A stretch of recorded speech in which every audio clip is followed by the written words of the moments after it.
क्या है, अपने आप को कृष्ण समझता है, अपने आप को क्या समझता है, कृष्ण समझता है, और बोलता है मैं ही हूँ अवतार, मैं भगवान हूँ, मेरी शरण में आ जाओ। अपनी योग माया के दम पर एक चक्र जैसा कुछ पा गया। जैसे आजकल सब चमत्कार को नमस्कार करते हैं ना, कोई चमत्कार करके दिखा दे, देखो जैसे कि हम रुपया पैसा खूब निकाल रहे हैं कटोरा से, है ना, उसको देखकर सोचते हैं हाँ बड़ा अच्छा जादूगर है। जो पैसा बना रहा है आपके कागज से, कुछ देर बाद वही आपके सामने झोली फैला देता है, 2-4 पैसा डाल दो इसमें। एक हमारी माता जी हैं, उनको पढ़ाती थी, हमारे घर भी कोई ऐसा है तो बोले ऐसे के चक्कर में कभी पढ़ना मत। तो करना क्या, उनके यहाँ भी कोई गया था, तुरंत मिट्टी उठाए तो साईं बाबा को बना के दिखा दे, मिट्टी से साईं बाबा की मूर्ति बना दिया, कागज लेकर ताबीज बना दिया। अब तो सब देखकर बड़े विस्मय पड़ गए, बहुत अच्छे सिद्ध पुरुष जी आए हैं। कुछ देर बाद उनसे 500 रुपया मांग लिया, है ना, तो क्या बोलती है मालूम है, अरे ये हमारे पास 5 रुपया है, एक 2 नोट बनाई दे, एक ठोताई रख ले, एक हम के दे, ठीक है। तो बोला माता जी ये कैसे होगा, तो कह रही हैं जब तक मिट्टी से साईं बाबा मूर्ति बना सकता है, कागज से जंतर बना सकता है, तो क्या 5 रुपया से 500 नोट नहीं बना सकता है। 2 बनाओ, एक हमको भी 2 अपने रखो, ठीक है। तो यह सब बेवकूफ बनाने वाली बातें हैं, ठीक है। ईश्वर ने यह सृष्टि बनाई, इसमें लोगों को चमत्कार नजर नहीं आता है। गाय घास खाती है, दूध देती है, इसमें लोगों को चमत्कार नजर नहीं आता है, ठीक है। एक अन्न का एक कण हम पृथ्वी में डालते हैं, वह हजारों दाना हमको देती है, इसमें लोगों को चमत्कार नहीं दिखता है। चमत्कार किसमें दिखा कि बाबा ऐसे करके ये तो पानी गिरने लगा ऊपर से, ये चमत्कार दिखता है। जो बाबा ऊपर से पानी गिरा रहे हैं, उनको प्यास लगती है तो गिलास का मांगते हैं बगल वालों से, तो गिलास पानी डाल के दे दो, ठीक है। ये सब कहने की बातें हैं। देखो तो उस समय में, जैसे आज का समय है ना, कई लोग बोलते हैं हम देवता हैं। आजकल तो बहुत नए देवताओं का प्रादुर्भाव हो गया है, जिसका न वेदों में न पुराणों में कहीं कोई व्याख्या उनकी नहीं है, लेकिन नए देवता बनकर लोग बैठे हैं। और धन्य हो हमारे आपके जैसे लोग, भेड़ों की तरह वहां कूदे पड़े, हाँ ठीक है। अच्छा, वहां जाकर अगर किसी का रोग ठीक हो गया तो बाबा जी बोलते हैं हाँ देखो देखो रोग ठीक हो गया, जहाँ दरवाजे पे आए थे मेरे छूने से इनका रोग ठीक हो गया।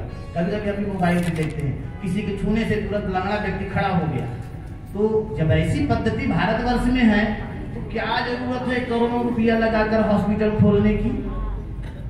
जो पढ़ाई उस महानुभावों ने पढ़ी है वही पढ़ाई सबको पढ़ाओ, सब ऐसे छू देंगे बच्चे लोग ठीक हो जाएंगे, ना ऑपरेशन न कुछ, सब कम खर्चे में हो जाएगा। लेकिन देखिए यह हम लोगों को बेवकूफ बनाने वाली बातें हैं, ठीक है।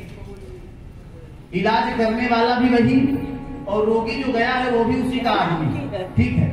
यह रंगमंच है, सब अपने अपने हिसाब से एक्टिंग कर रहे हैं, जो जितना पारंगत हो जाए।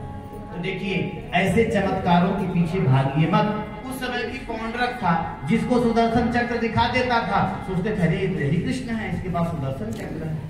तो एक समय की बात हुई कि भेंट हो गया किसी से, और बोले द्वारिकाधीश श्री कृष्ण जो हैं वो अपने को आपके जैसा कृष्ण मानते हैं। तो लेटर लिखा द्वारिकाधीश कृष्ण को, पत्र लिखा कि ऐसा है तुम जो मायावी कृष्ण बन के घूम रहे हो, तब ये मायावी कृष्ण बनकर घूमना बंद करो, तुम मेरी शरण में आ जाओ, और तुम्हारे पास जो गदा और चक्र है वो मेरा वापस कर दो, ठीक है।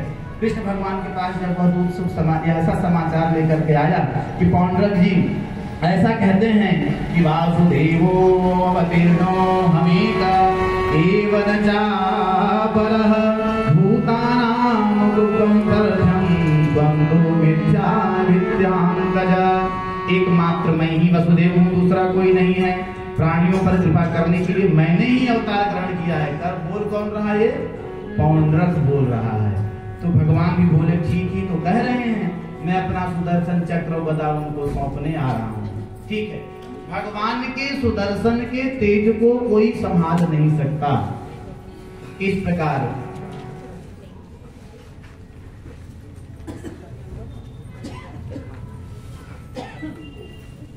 भगवान भी मन में सोचते हैं कि अरे मूर्ख, त्याज इससे विधानम में यत् तज्ञाय वृथाधृतम न व्रजामि शरणं ते अद्य यदि तेच्छामि संयुगम।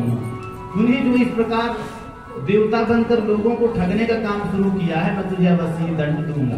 देखिए, मेरे विचार से आप लोग दुनिया की माया में न पड़ा करें। भाई देखिए, एक वाक्य हम कहेंगे, जिनके भी हृदय में थोड़ा ठेस पहुंचेगा, उनसे मैं चाहूंगा कि आप इस बात को भी ध्यान रखें। जैसे आजकल साईं बाबा को लोग देवता मानते हैं, हमको बताइए हमारे ऐसे कौन से पुराण में, कौन से वेद में लिखा गया है कि साईं बाबा देवता हैं? कहीं लिखा गया है? अच्छा, हम सनातन धर्मी हैं, हम किसको मानते हैं? वेदों को मानते हैं, पुराणों को मानते हैं ना। तो शास्त्र जिसे देवता नहीं कहते, उसकी पूजा करने से आपको कुछ हासिल होने वाला, कुछ मिलने वाला नहीं है। अच्छा, टीवी में दिखाया गया कि साईं बाबा ही कौन है? राम है। साईं बाबा भी कौन है? कृष्ण है। वही शिव की भी छवि उनमें दिखाई दी। हम आपकी बात मानते हैं। तो जब वही कृष्ण है, तो कृष्ण की पूजा अगर आप करते हो तो अलग से उनके पास जाने की जरूरत है? नहीं है। यदि आप शिव की उपासना करते हो तो अलग से उनके पास जाने की आवश्यकता है? नहीं है। अच्छा, जो लोग इस प्रकार के प्रपंच में पड़े हैं, तो एक बात सुन लें, अंत समय सिर्फ एक ही काम आएगा, नाम राम का, और उसी के हिसाब से आपका लेखा जोखा होगा ऊपर में। बाकी आप कहाँ भटक रहे हैं, यह कलयुग की देन है। कलयुग में तो बहुत सरल स्वभाव है कि मन से भी अगर आप कोई संकल्प कर लें कि मैं भागवत कथा सुनूंगा, उसी समय आपको भागवत कथा सुनने का फल मिल गया। लेकिन दुर्भाग्य तो यह है, इतना भी सोचने का समय किसी के पास नहीं है कि हम ऐसा करेंगे। कलयुग सोचने ही नहीं देता। कोई लोग मोबाइल में डूबे हैं, कई लोग दुनियादारी में डूबे हैं, और कुछ लोग अर्थ का अनर्थ करके लोगों को समझाने में लगे हुए हैं। अर्थ का अनर्थ, ठीक है, कुछ लोग अर्थ का अनर्थ करके। अब एक व्यक्ति ने, जैसे कोई मंदिर जाता है, दिया जलाया, एक व्यक्ति किसी को मानता नहीं था, तुम्हारे भगवान बहुत ऐसे वैसे हैं, कहाँ से आए, क्या है, ठीक है। तो दूसरा व्यक्ति पूछता है, ये दीपक में जल रहा है ज्योत, ज्योत कहाँ से आई? तो बोलता भैया भगवान को नहीं बताओ ज्योत कहाँ से आई। उसे भी गुस्सा लगा और बुझा दिया, बोला जहाँ से आई थी वहीं चली गई, अब तुम बताओ कहाँ गई, ठीक है। तो किसी ऐसे लोगों की बातों पर हमें ध्यान देना नहीं चाहिए